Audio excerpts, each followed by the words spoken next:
Isa nga si Maha Salvador sa consistent mother na very protective sa kanyang anak. Of course, bilang isang magulang, maiintindihan mo at mauunawaan mo saan nanggagaling si Maha Salvador.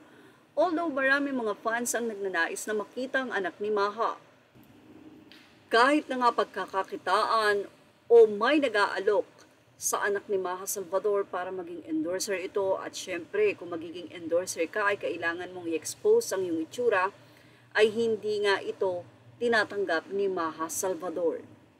Well, narito po ang naging update ng bandera. Maha Salvador, tinanggihan ang mga alok sa anak nila ni Rambo na maging endorser. Well, naninindigan nga daw ang mag-asawang Maha Salvador at Rambo Nunez na hindi muna nila ibabalandra sa publiko ang mukha ng kanilang anak na si Maria. Kung nagpe-face reveal recently ang mga celebrity couple katulad nila Derek Ramsey at Ellen Adarna sa kanilang anak na si Baby Lily, mas gusto pa rin daw nila Maha at Rambo na gawing pribado ang mga kaganapan sa buhay ng kanilang anak na si Maria. Pahayag ng mag-asawa, nais lang din nilang proteksyonan ang anak sa mga sindikato o scammer sa social media. Saka parang gusto kong ibigay sa kanya yung freedom talaga kung paano niya gustong makilala ng tao. Gusto ba niya yung ganun kaysa yung i-post ko siya?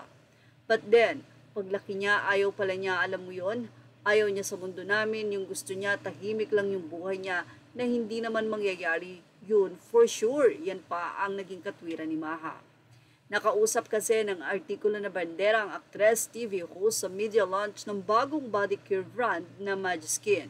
Nitong nagdaang Biyernes ay may collaboration nga itong si Maha at ng CEO President ng Beauty Derm Corporation na si Ms. Rhea Tan Anichotitan para sa Reigning Majesty. Kwento pa ni Maha, marami na nga ang nag-aalok sa kanila ni Rambo para gawing endorser ang kanilang anak o ang kanilang baby para sa isang baby products. Pero marespeto nila itong tinatanggihan. Even may mga brands na gusto kahit name your price, sabi ko nga hindi talaga. Patuloy pang paliwanag ng actress entrepreneur, we have friends na ang kwento is hindi nila alam kung paano mag-react kasi minsan yung nakyutan sa anak nila, kukurutin hindi mo ma-explain yun sa mga bata na parang sino sila ba't biglang alam mo yun. And then of course, kung naumpisahan mo na i-post siya, parang mangyayari talaga yun Hihilahin yung bata, magpa-picture, alam mo yun, pisilin yung pisngi na parang they don't have any idea bakit sila ginaganon. Na kilala pala sila, yun yung iniiwasan namin. Because hindi ko rin alam mag-react na parang, ay bawal po, diba? And then, bakit bawal? Pinupost nyo nga siya. Para naman kay Rambo, ito kasi sa mundong ito, hindi lang naman tayo yung mag-control, diba?